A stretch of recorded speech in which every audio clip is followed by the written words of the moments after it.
I just woke up to a crazy new Pokemon rumor. Let's review it right now. This is breaking news. I'm wearing a hat today. You're getting this video pre-shower. My hair is a mess. All right. Sword and Shield rumor confirmation. I'm here to confirm that the rumor about the free updates for Sword and Shield is true. There are a few details the leak missed, however. First, the release date will be the day after Pokemon Day, and the second update will be in June or July. I can't believe we're talking about 2021 right now. It seems so far away.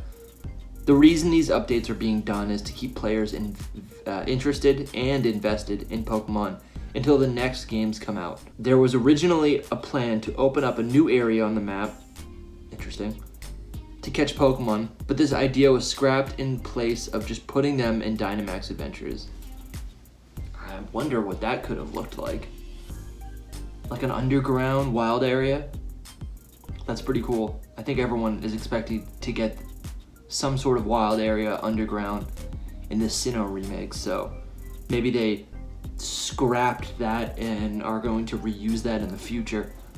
Secondly, there are a few other Pokemon that are coming back in the first update that weren't mentioned, which are the evolution lines of Grimer, Pineco, Numel, Ducklet, Litleo, yes, Crabrawler, Oricorio, and Bruxish.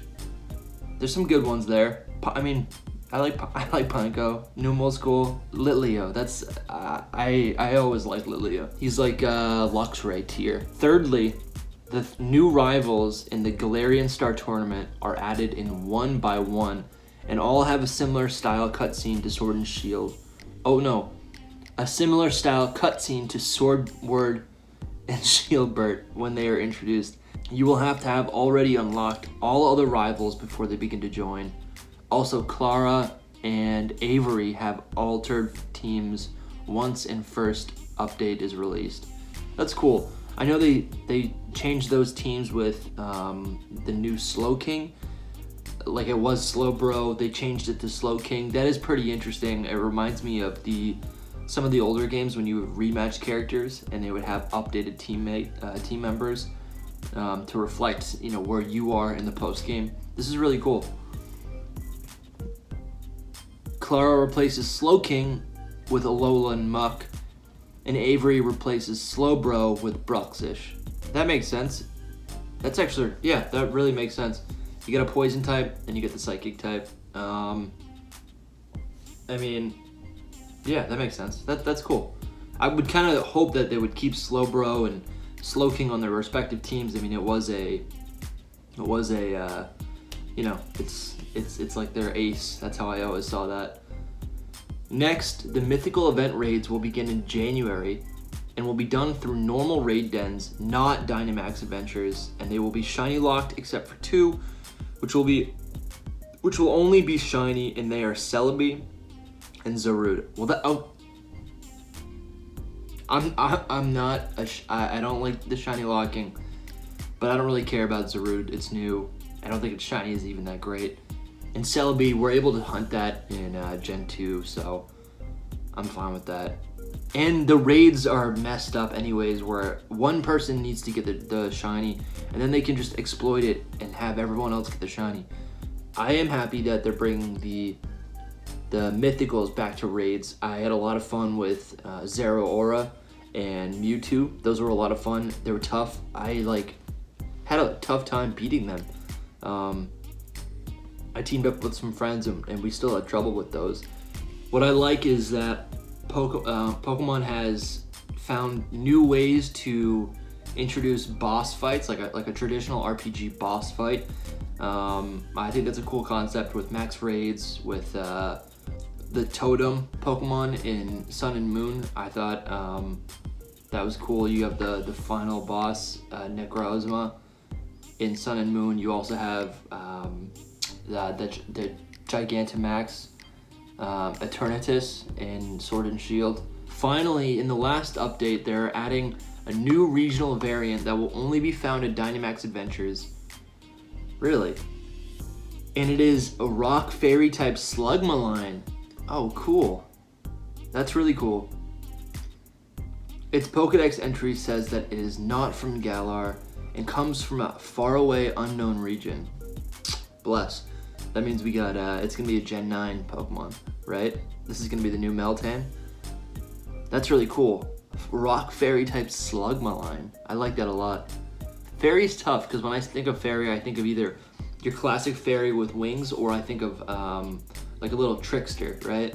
And Slugma, what is it, gonna grow arms? How can it trick things? How can it steal or confuse people without arms or legs?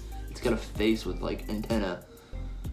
I could see that actually, because Slugma is a slug actually, so I could kind of see that being not bug type, but maybe kind of, I could see how the fairy could represent that.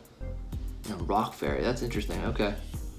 Yeah, there's some cool information in here. I really like the rock fairy Slugma line. That could be a lot of fun.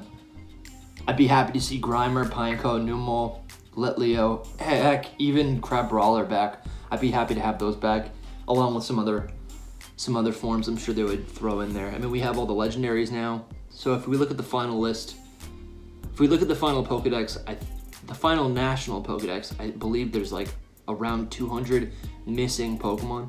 So, I mean, this would add, what, like 50 Pokemon? I really love the idea of additional DLC. So we get our base Sword and Shield game, right? And then we all pool in our money, we pay for the new DLC. We're happy with the DLC. I think I'm personally happy with the DLC. And then I can totally see Game Freak gifting additional late game content, especially if, so this is mid-year 2021. That would either, I mean, where my train of thought's going with this is that could delay the Diamond and Pearl remakes, which I will say personally, I think I'm fine with that. I don't want any more rushed games. I think these DLCs are actually giving us a glimpse into what Gen 9 could possibly look like. I know a lot of people have, people get their problems with Gen 5, Gen 8, but I take the good. I'm gonna try to forget the bad. I'm gonna take the good. So this DLC could suggest that the Diamond and Pearl remakes are pushed off, but it could also just be a filler before the Diamond and Pearl remakes are announced and then released next November, right? The Diamond and Pearl remakes could be released, could be in my hands in this room in 12 months. 12 months from now, I could be playing a new Sinnoh adventure in Generation 8 or 8.5. However, I really do love the idea that we get more DLC. Just supplementary. It doesn't need to be a whole new region. It could just be like a couple new battle. It's what this says, right? A new battle arena, a couple new rivals, a little bit more story, but primarily new Pokemon, right? Give us a little bit more Pokemon.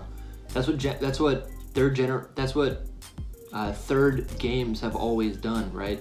They've given us a new form, a new legendary, and then in the last two generations, it's given us new Pokemon. And that's what this could be. Give us new Pokemon, right? Like the last batch of DLCs, that took the placeholder of a third game. Now just give us some free DLC, right? I mean, I'll pay for it. I'm not saying I don't want to pay for it, but some supplementary content would be great, because I don't think I'm ready to put down Sword and Shield. I'm having way too much fun with Dynamax Adventures and shiny hunting and battling my friends. I found some fan art of what a regional Slugma could look like. Originally, I thought this could have been a fairy type inspiration because of the wacky colors. It's got a yellow, a pink. The base of what was lava, it's like a blue color. And however, as I looked at its then evolution of Magcargo and then into its new regional evolution, what this is being called Nuke Sluggo. It looks very clearly that this is going to be a poison type, actually a water poison type it says, and it's based on nuclear waste, from a nuclear reactor, a nuclear power plant. So I definitely don't think that this is what it could look like, but some of the colors used here kind of helped me think of what possibly a rock fairy type could look like. But this Nuke Sluggo is pretty cool. It's a pretty cool design. Looks a lot like a lowland muck. Also, I guess fused with a Galarian Weezing. That's what I'm getting from this thing, and it probably was made before those Pokemon were even available. If you're enjoying this content, subscribe below for more videos every week. We do a lot of stuff on this channel, shiny hunts, rumors. I'll see you next time, and good luck hunting.